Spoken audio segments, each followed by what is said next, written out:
오늘은 창세기 30장 1절에서 24절까지 말씀입니다. 오늘 본문의 내용은 야곱이 그의 자녀들을 낳게 되는 이야기가 담겨 있습니다. 정확히 말하면 이제 어제 본문 29장 31절부터 야곱의 자녀들이 태어나는 내용이 기록되어 있는데요. 말씀을 읽다 보면 우리가 보통은 결혼을 해서 사랑하여 자녀를 낳고 그렇게 믿음의 가정을 세워가는 그런 일반적인 분위기가 아님을 알 수 있습니다.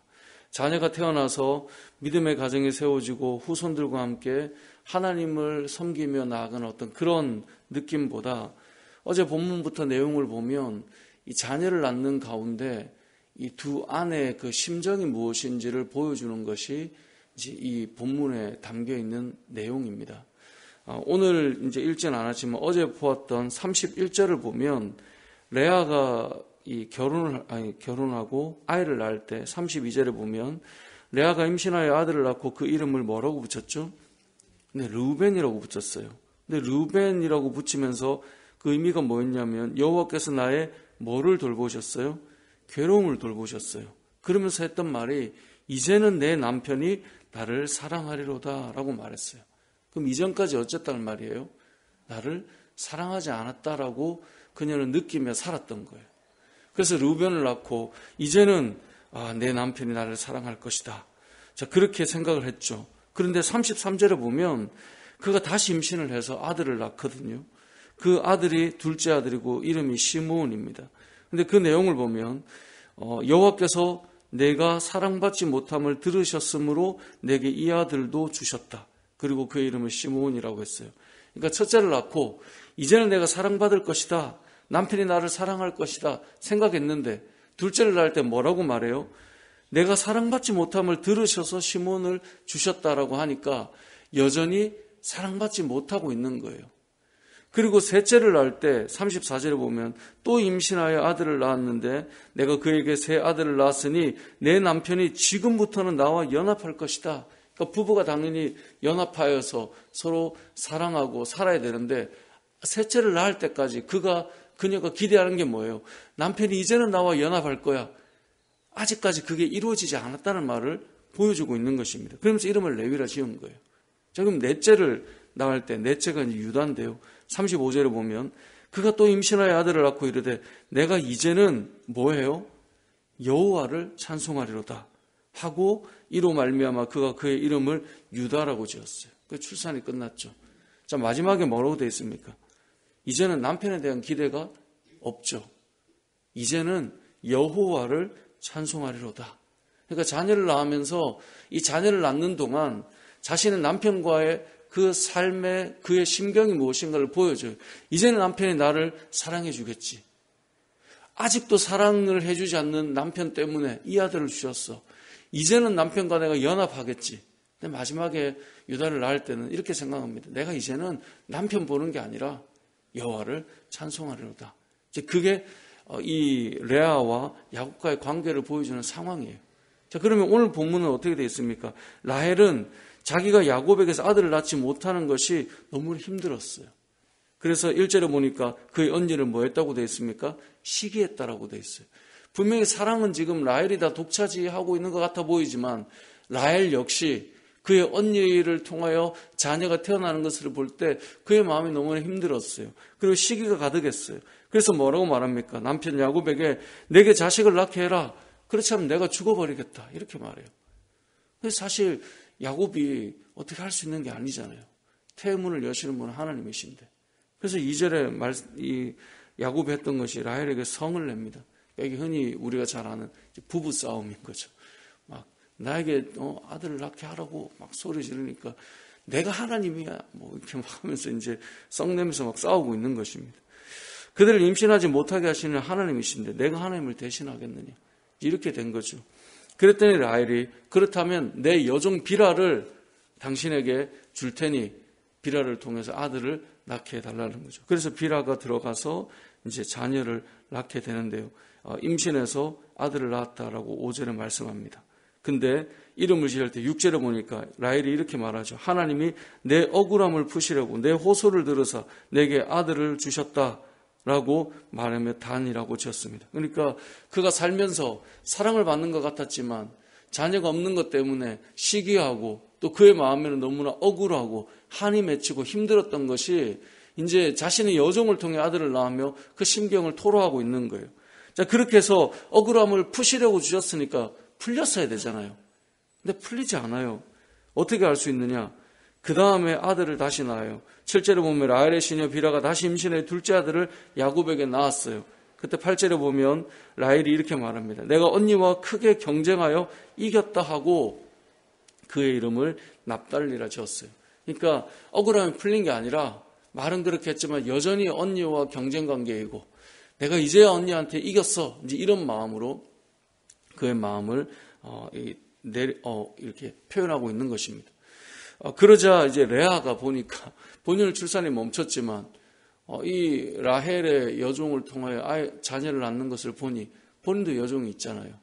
그래서 자신의 여종 실바를 야곱에게 들여보냅니다. 그리고 자녀를 낳죠. 그리고 이름을 지을 때 11절에 보면 레아가 이르되 복되도다 하고 그의 이름을 가시라 져요. 자, 아들을 낳을 때 이건 누가 복되다는 거예요? 자, 동생은 자신과 이제 경쟁에서 이겼다라고 할 때 아들을 낳을 때 복이 있다. 그 누구에게 붙이는 거냐면 사실 이건 자신이 너가 아무리 그래도 내가 복 있어. 이 말을 하는 겁니다. 그 다음에 뭐라고 되어 있습니까? 또 아들을 낳게 돼요. 그래서 13절에 보면 레아가 이르되 기쁘도다. 모든 딸들이 나를 기쁜 자라 하리로다. 누가 기쁜 거예요? 자신이 기쁜 거예요. 너가 경쟁에서 이겼다 말하지만 봐. 내가 자녀를 낳고 여종을 통해 자녀를 낳고 내가 복이 있고 내가 기쁜 것이지 여전히 레아도 아직 해결되지 않은 마음이 이 안에 담겨 있는 것입니다. 그리고 그 다음에 이제 합한채 이야기가 나와요. 합한채를 통하여서 자녀를 낳기를 원하는 그 마음이 담겨 있을 때 라헬이 합한채를 달라고 하죠. 그때 레아가 합한채를 너에게 주는 대신 남편과 내가 합방할 수 있도록 이제 그렇게 이야기를 해요. 그래서 15절에 보면 언니의 아들의 합한채 대신에 오늘 밤에 내 남편이 언니와 동침하리라. 그게 이제 15절 말씀이거든요. 그래서 결국은 레아가 또 자녀를 낳게 돼요. 근데 자녀를 낳았을 때 그의 이름을 뭐라고 붙이냐면 값을 주고 내가 남편에게 들어갔다. 이 의미로 18절에 보면 하나님이 내게 그 값을 주셨다고 그의 이름을 이사가리라고 해요. 남편이지만 값을 치러야 남편에게 갈 수 있는 자신의 상황을 이야기하죠. 그리고 아들을 다시 낳아요. 19절에 보면 레아가 다시 임신하여 여섯째 아들을 야곱에게서 낳는데 그 이름을 이제 지을 때 나와 함께 이제는 그가 20절이에요. 이제는 그가 나와 함께 살리라. 그가 누구겠어요? 남편이죠. 그러니까 지금 레아는 마지막까지 결혼을 했지만 남편과 떨어져 있는 남편이 내 남편이 아닌 그런 마음으로 살아가는 것을 표현하면서 그의 이름을 스불론이라고 하고 있습니다. 그리고 22절에 가보면 이러한 상황 속에 하나님이 라헬을 생각하셔서 그의 소원을 들으셔서 태문을 여시죠. 그래서 이름을 무엇이라 짓습니까? 24절에 보면 요셉이라 짓는데 그 위에 보면 어떤 심경으로 요셉이라고 붙인 겁니까? 하나님이 내 부끄러움을 씻으셨다. 그러니까 라헬 역시 남편의 사랑을 받는 것 같지만 여전히 부끄럽고 자녀가 없는 것에 대한 그 수치감과 여종을 통해 자녀를 낳긴 했지만 그에게 계속되는 그 상처가 남겨져 있었음을 오늘 본문을 통해 알 수 있는 것입니다.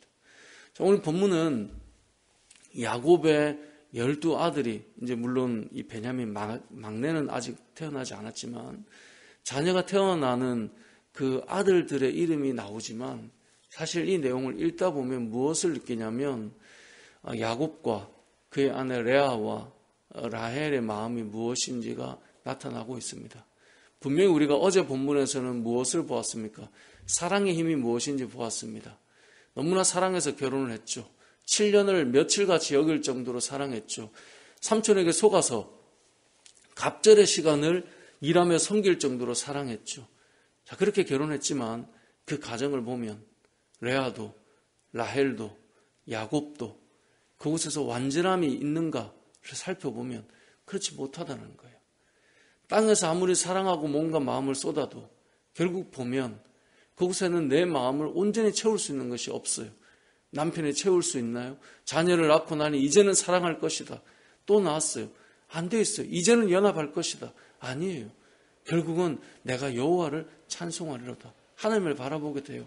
여종을 넣어서 여종으로 인하여서 뭔가 얻어내고, 그리고 이제는 경쟁에서 이긴 것 같고, 이제는 내 부끄러움을 좀 씻은 것 같고, 그렇게 말하지만 결국은 땅에 있는 것으로 그것이 해결되지 않더라는 거예요. 결국은 하나님 때문에 이 모든 부끄러움을 씻으셨다라고 라헬이 고백하는 것을 통해 마무리가 되는 것입니다. 오늘 본문을 통해 우리가 알 수 있는 것은 우리의 인생 가운데에서는 우리가 뭔가를 사랑하고 마음을 쏟고 뭔가를 이루어 간다 해도 땅에 있는 것으로는 온전히 충만하고 채워지는 것은 없다라고 하는 것을 알 수 있습니다. 결국은 하나님이 우리를 채워주셔야 하고, 결국은 남편이 아니라 여호와를 찬양하는 것으로 마무리가 되어야 하고, 결국은 남편이 나의 부끄러움을 씻어주는 것이 아니라 하나님이 내 부끄러움을 씻어주신다라는 고백으로 가야 그의 인생에 회복의 역사가 일어난다는 것입니다. 결국 우리의 삶도 마찬가지입니다. 우리의 인생도 우리가 여러 사람들과 아우러져 살아가지만 우리가 세상에 있는 것으로 그들과 경쟁해서 뭔가 조금 더 나음, 이김, 그리고 뭔가 이 시기, 질투 이런 것을 해결함, 그런 것들이 땅에 있는 것으로는 안 되는 거예요. 그리고 우리를 다시금 회복시키시고 일으키실 수 있는 분은 하나님이시고, 우리의 삶을 온전히 충만하게 이끌어 가시는 분은 하나님밖에 없다라는 것을 오늘 본문을 통해 우리가 알게 된다라는 것입니다. 말씀을 정리하겠습니다. 오늘 이 본문에 야곱의 자녀들이 태어나는 이 사건들을 통해 그 야곱의 자녀들, 다시 말해 야곱의 아내들의 마음과 심경이 어떤가를 성경은 보여주고 있는데, 그 과정에서 그들이 채워지지 않는, 결국은 하나님을 바라봐야만 해결될 수 있는 인생임을 우리가 보는 것처럼 우리의 인생에서도 하나님을 바라보고 하나님으로 충만해져 가는 저와 여러분의 삶이 되시길 주님의 이름으로 축복합니다. 아멘.